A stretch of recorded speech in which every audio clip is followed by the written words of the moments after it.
The Mississippi River. It divides two states.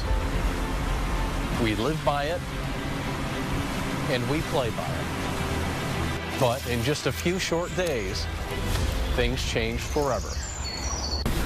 Well, in the past 24 hours, we've seen a little over an inch of rainfall. Storm last night forced National Guardsmen to evacuate residents of the Garden Addition in Dallas. The flood of 1993, 30 years later. Hello, I'm Chief Meteorologist Eric Maitland, along with Teresa Bryant. We're taking a look back at the flood of 1993, which in the Quad Cities hit a record crest of 22.63 feet on July 9th. We'll explore the weather patterns that led up to the flood, how some of our TV6 staff experienced the flood, and we'll look at one of the iconic businesses on the literal front lines of the flood and how technology is being used to monitor Mississippi River flooding. But it all starts with the wild card whenever we approach a potential flood.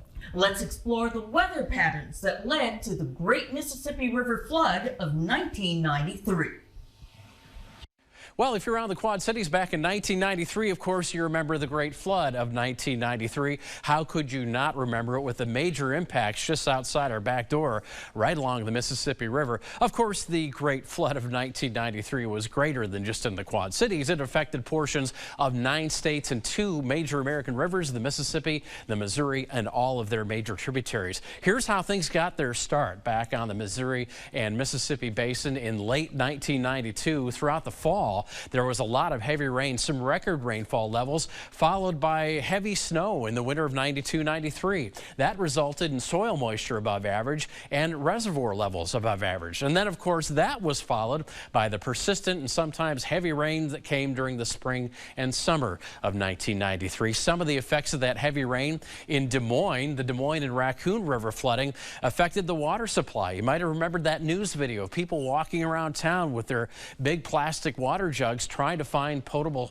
water sources. The sewage system there was damaged as well. In North Iowa, the Winnebago River caused intercity flooding in Mason City. Just off to our west, the Iowa River topped the Coralville Reservoir. And of course, here in the Quad Cities area, the Mississippi presented us with the highest water since 1965. Here was the weather setup for the Great Flood of 93.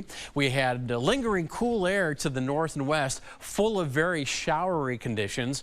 Bone dry to the south and east. They had a drought in the southeastern United States with this hot, dry air that really didn't support any rain. Between these two air masses, a stationary front. Stationary relative to the air masses, because the air masses did wobble about, but that front stayed in between both of them. And as it did move, despite its name, it served as the focal point for much of the heavy rain as it moved across the flood zone.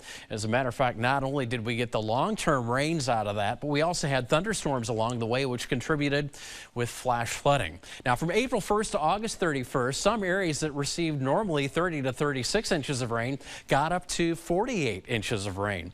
Some areas got even more. Soil moisture hit capacity down to 6 feet. That's called field capacity. And get this, many areas had 20 or more days of rain in July versus an average of 8 to 9 days. And here's how that heavy rain set up. Most of the areas in light green here, about 1.5 times normal rain, twice as much rainfall as average in portions of northeast Iowa. And of course, this all drained into the Mississippi. That runoff was part of the reason we had such heavy flooding here in the QCA. But as that all moved south, that also took its toll on a lot of levees in Missouri and Springfield, breaching those and causing widespread flooding in some of those areas. So the flood of 93, it was a culmination of long-term abundant moisture from rain and snow, though not necessarily a snowmelt flood.